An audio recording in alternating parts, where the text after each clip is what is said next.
పడిపోకుండా జాగ్రత్తగా కాపాడేటువంటి సహకారి అనేటువంటి పక్కనే ఉండేటువంటి సహకారి అని అర్థం. ఈ రోజున స్త్రీలు ఒక భార్యగా మనం చూసినట్లయితే భర్తకు తోడుగా ఉంటుంది, పిల్లలకి ఆసరాగా ఉంటుంది, స్నేహితులకు సహకారిగా ఉంటుంది.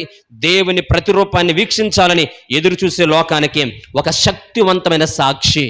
ఈ రోజున తల్లి బిడ్డను ఏ విధంగా ప్రేమిస్తాదో యేసు ప్రభు దేవాతి దేవుడు కూడా ఎలా అంటాడు కదండి, తల్లి తన బిడ్డను మరిచినా నేను నిన్ను మరువను అంటాడంటే అర్థం ఏంటంటే దేవుని యొక్క ప్రేమని దేంతో పోలుస్తున్నాడంటే ఒక తల్లి యొక్క ప్రేమతో పోలుస్తున్నాడు. కొన్ని సందర్భాల్లో కన్న తల్లి తన బిడ్డల మీద ప్రేమను కోల్పోతుందేమో కానీ నేను నిన్ను మరువనని చెప్పి అక్కడ తల్లి ప్రేమతో తన ప్రేమని పోల్చుకోవడానికి ప్రధాన కారణము ఈ ప్రపంచంలో తల్లి దేవుని ప్రేమకి ప్రతిబింబము అని అర్థం.